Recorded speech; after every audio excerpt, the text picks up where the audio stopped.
Today we're looking at some of the angriest Space Marines in black power armor. Let's talk about the Death Company and what they can do in the new Blood Angels Codex.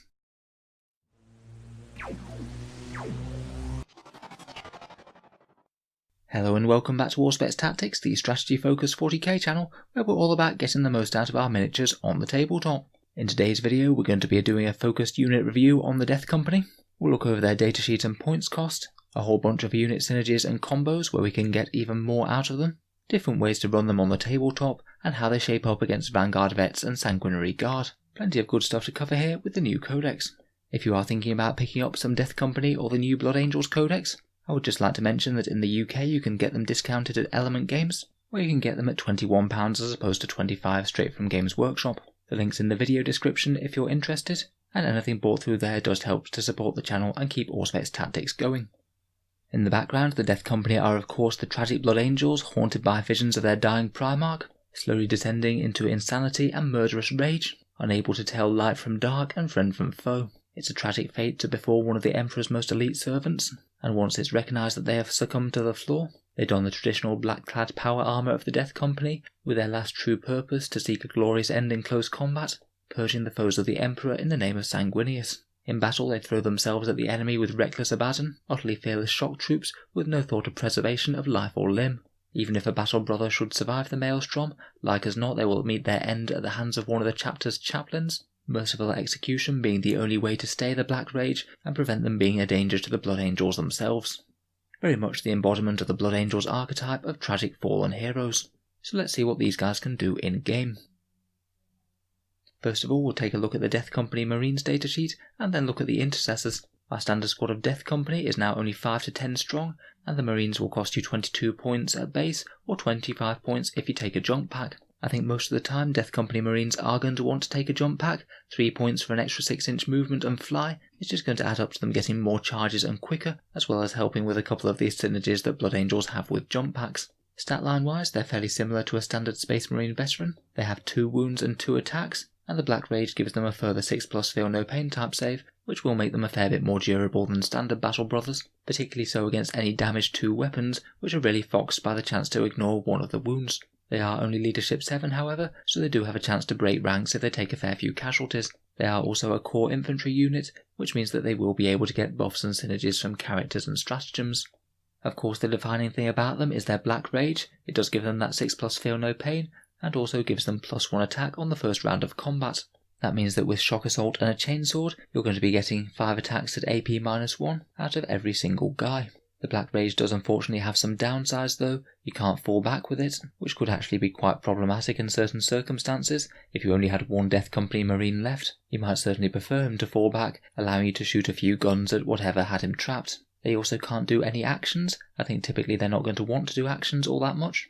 They're going to be taken to get stuck in and kill the enemy, but sometimes having your elite units do an action when it's going to net you a significant amount of victory points might well be sensible, and it certainly is a downside not to have any option to do this at all. In terms of war gear, Death Company start with a bolt pistol and chainsword, and unfortunately compared with Vanguard veterans, their other options are just a little bit more restricted. In the previous codex you could take them with a full bolt gun and chainsword, which was one of the better ways to run them, but that option is now no longer there. Firstly, you have the option to trade out both your chainsword and your bolt pistol for a bolt gun. I think this used to be a bit more debatable, but now the chainswords give you an extra AP-1, I really don't think it's worth it. I think it's far more worth it to have the extra attack on the charge and also AP-1 on all of your other many attacks, compared with getting a few more pot shots at range. From there, if you are taking a bolt pistol and chainsword, you could think about upgrading the bolt pistol to one of the special pistols, a hand flamer, a plasma pistol, or an inferno pistol. I'm not sure that any of them are particularly star buys to be honest. They all have their issues. The hand flamer is very reliable, but its damage output is fairly low unless you're against toughness 3 hordes. The plasma pistol's damage is a bit underwhelming unless you overcharge it, and if you overcharge it then you have a chance to kill your very expensive Space Marines. And the Inferno pistol is great, but it's only 6-inch range, so you're never going to be able to use it out of deep strike. Maybe it could be an interesting pickup for a squad that's using a transport vehicle to get there, but when you're getting so many attacks out of your Death Company, it's going to be quite tempting just to put more melee gear on them, as that's what they do best. Talking of that, you can then think about upgrading the chainsword to a power sword, axe, maul or fist. The sword, axe and maul are all 5-point upgrades, and out of the lot the sword is my favourite. Strength 5 means you're wounding Marines on 2s with Red Thirst and wounding tough vehicles on 4s. I still don't think it's particularly efficient though, and for my Death Company units I'd be most tempted to run a lot with chainswords and then have them tanking for a few power fists or thunderhammers to provide a real decent amount of anti-tank punch. The power fist costs 10 and the thunderhammer costs 15. I think they're fairly well balanced in this edition of the game, the hammers being a bit better against 3-wound infantry and heavy vehicles, the power fists being better against elite infantry such as Space Marines with 2 wounds. Overall, I think an interesting Death Company unit could be something like 10 with jump packs, maybe 3 or 4 with thunderhammers, or 5 with power fists, something along those lines. Of course, we now have Primaris Death Company as well. Death Company Intercessors are another elite choice, these ones being 24 points each, and you can either take the Astartes Chainsword as per the Assault Intercessors, or one of the Bolt Rifle variants. They're 2 points more than Foot Death Company, sorry not 3, or they're 5 points more than regular Assault Intercessors on foot. The main thing that these guys can bring to the table is an absolute ton of attacks. They have 3 attacks base, plus 1 for Shock Assault, plus 1 for Black Rage, and plus 1 for an Astartes Chainsword presuming you take it, meaning that these guys have a pretty hilarious 6 attacks on the charge, or even 7 on the charge if they're in the Blood Angels Assault Doctrine. They're going to absolutely pulverise light infantry, and certainly pose a credible threat to heavy infantry and vehicles. Being a Primaris unit, they have a few more options as well. You can use Transhuman Physiology to make them very tough, you can use Gene-wrought Might to give them exploding 6s in combat, and you have the option of using an Impulsor for them, which the standard Death Company don't. Again, Black Rage does have its downsides, particularly on a unit that's going to be a bit slower and maybe foot slogging. They don't get the jump packs that standard Death Company can take, and they don't get objectives secured that the significantly cheaper Assault Intercessors can bring. One of the models can take a Thunderhammer or Power Fist, there isn't any Sergeant so they don't get extra attacks with them. The Thunderhammer is a bit steep, it's 20 points, but the Power Fist is only 10, so it's really quite a good value pickup. If we're comparing them to regular Foot Intercessors, then they are significantly more dangerous in combat point for point, around about the same durability between the points cost and the Feel No Pain, but they do lose the options to fight again with a stratagem, and they do lose Obsec, so it depends whether that and the Black Rage downsides are worth it for the sheer amount of extra attacks. Personally, I feel like these guys might struggle to have quite as much of a niche compared with a standard Death Company squad, but they'd be a really fun unit to use in game with all those crazy amount of attacks on the charge. So next let's talk about a few buffs and synergies for Death Company then. How can we get more out of them on the table? Firstly, just to underline their damage output, with Red Thirst and Savage Echoes, a big squad of Death Company poses a threat to basically anything, even if you just give them all chainswords. 10 Death Company with chainswords and jump packs for 250 points. If they charge in, then they get 6 attacks on the charge when they have the Assault Doctrine active, and with plus 1 to wound and AP minus 2, you average 27 dead Orcs, 9 dead Space Marine Intercessors, or 13 wounds to a toughness 7 vehicle. Given enough numbers and a charge in the Assault Doctrine, they're going to do some hefty damage to whatever they touch, and be relatively tough to take out in return with the Feel No Pain. In terms of character support, they have really quite a lot of options, though of course I would weigh up buying extra characters with just getting more Marines on the table. There's plenty of ways to boost their damage output. You can get reroll auras from Captains and Lieutenants, melee litanies from Chaplains, the Ancient can give them plus 1 to hit, and you could have a character ping their target with some Quake Bolts, which is another way to get plus 1 to hit. If you just wanted to get pure damage output from a buffing character on a Death Company squad, then actually something like a Lieutenant with a jump pack and Quake Bolts could be a really solid option. Drop him down alongside them, give them reroll wound rolls of 1, ping the Quake Bolts into their intended targets, and between the 2 buffs you get roughly an extra 50% extra damage output. Scary stuff considering just how much damage the unit can do. A support librarian could also be a reasonable option. You could give them Unleash Rage for exploding 6s in combat, and cast Shield of Sanguinius on them for a 5+ invul save, again making them harder to take out in return. The Sanguinary Priest could put them in Assault Doctrine turn 2, and he could heal them, though his Feel No Pain abilities are somewhat redundant as they already have one.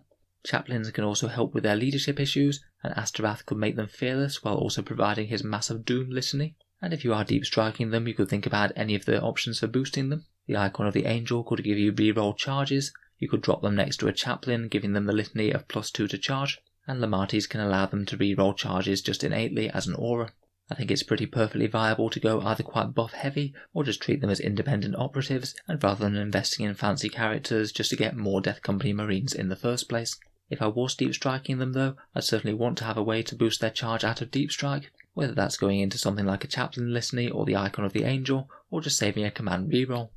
Transport wise, if your Death Company aren't bounding around in jump packs, you could think about putting them in a Rhino. It could be quite an intimidating brick moving its way towards the midfield, your opponent having to shoot through it before they can get to the Death Company, who are really quite tough in themselves. The Intercessors could think about using an Impulsor. Other than Blade Guard veterans, Death Company Intercessors are one of the fightiest units that you can pack into an Impulsor, so make some pretty good use of its limited transport capacity. For Foot Death Company, you could think about a drop pod. This would allow them to attempt a first turn charge, which could be interesting, though I might personally be tempted to use Forlorn Fury as my first option for that, rather than a drop pod. Talking of Forlorn Fury, let's get into stratagems. Honestly, I think that Forlorn Fury is one of the best reasons to run Death Company at the moment, and it's the one that gives them a pre-game move of 12 inches, meaning that if you go first, you can bound them up 12 inches pre-game, then bound them up another 12 inches in your first movement phase, by which time you should be right on the edge of the enemy deployment zone, hopefully with a decent chance to make a first turn charge. Now, Upon Wings of Fire doesn't allow us to do that with another unit. Aside from drop pods and infiltrating units, this is one of the best ways that Blood Angels can make first turn charges on the enemy line. I could honestly see some Blood Angels lists, including a big unit of Death Company, purely to make use of this stratagem.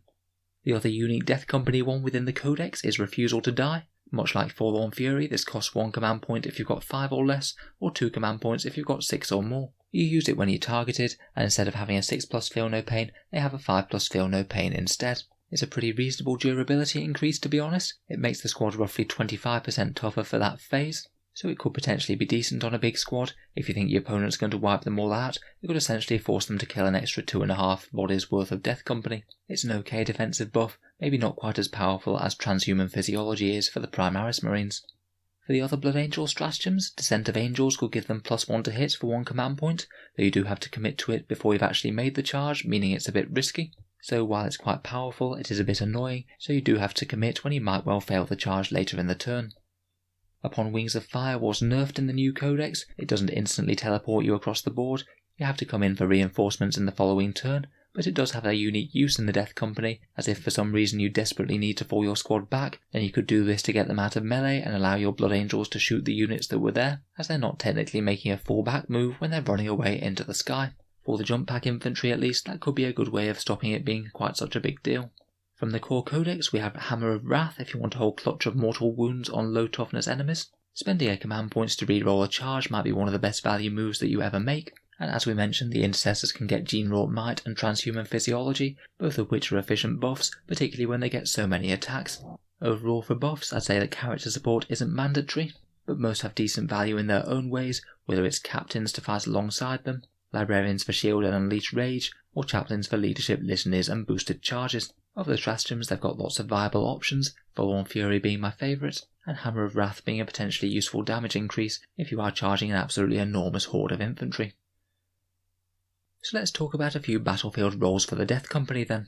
Firstly, for a Forlorn Fury squad, I think about either a 5-man squad or a 10-man squad to make pretty maximal use out of the CP that you're investing. They'd certainly want to have jump packs to make that first turn charge, as they're not going to get anywhere near otherwise, and you'd want to deploy them very close to the front of your deployment zone, ideally in cover if you have the option, or potentially somewhere where there's a nice line of sight blocking ruin or something that they can hide behind in the midfield if you don't go first. I'd probably want to put them down as one of the last things that I deploy, as then you know where the rest of the enemy army is, so you can put them down somewhere where they can charge the area of the enemy's battle line where they're going to make the maximal impact.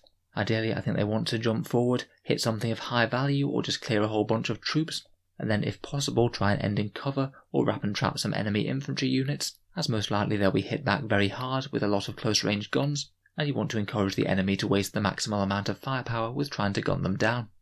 They can also be deployed as a deep strike threat, starting off the board and trying to jump in and charge the enemy, and if you're going very heavy for the Death Company, you could even think about running a foot squad in a drop pod to jump in alongside a unit that's using Forlorn Fury, potentially 2 charges right from turn 1 there. Otherwise, with a more traditional jump pack approach, they could drop down either turn 2 or turn 3, depending on exactly what enemy units are exposed and how early you need the reserves. Certainly we've seen that Death Company charging in turn 3 with Savage Echoes active is going to be really brutal. Ideally they want something to allow them to boost their charges, either a single command reroll for 1 squad, dropping into a Chaplain Aura for +2 to charge, or dropping next to the icon of the Angel or the Martes to allow them to have 4 rerolls just as base. They really do have some hefty competition from Sanguinary Guard and Van Vets though, which we'll get into in just a second. Personally, I feel like those are the strongest uses for Death Company, though as we said, we could use them as more like battle line units, either in transport vehicles with rhinos full of Death Company, or maybe 5 Death Company Intercessors alongside a Death Company Captain or Lieutenant piling out of an Impulsor. I think with the Impulsor they will compete with Blade Guard for that same role, Blade Guard being really hard to shift with those storm shields, and having really decent fighting stats with those mastercrafted power swords. On foot, I think they could be really fun to run. If you did decide to take them instead of regular Intercessors or Assault Intercessors, then your entire battle line would just be ludicrously scary to get close to. But in more competitive games, I'm just not really sure whether it would be worth losing Auspex and the additional points cost that you pay over, say, Assault Intercessors. So finally, let's talk about Sanguinary Guard and Vanguard Veterans, these guys being the traditional competitors for Death Company.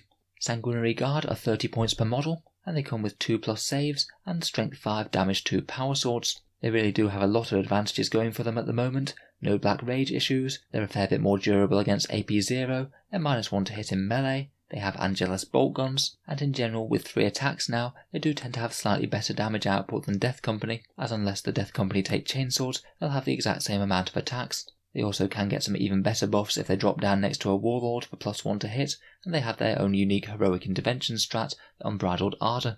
In return, the Death Company are very slightly tougher against high AP weapons, particularly things like overcharged plasma fire with a flat damage of 2. Death Company with chainsaws can also be a bit stronger against light infantry. For me, I have to admit that the Sanguinary Guard do seem to win on a one-on-one fight, the main unique selling point of the Death Company being full-on Fury, meaning that they could get a first-turn charge when Sanguinary Guard won't. For the Vanguard Vets, I'm afraid it's a fairly similar story. Vanguard Veterans just have extreme loadout flexibility, and a lot of their options really compete very well against Death Company. If you want anti-infantry, then Vanguard Veterans can still have 5 attacks on the charge as well, as they can take 2 chainswords, and the Death Company can only take 1.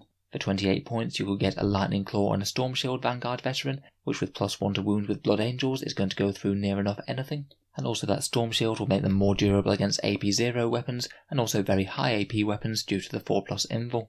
Again, with the inbuilt issues of Black Rage, I think the Death Company do somewhat struggle to hold themselves up.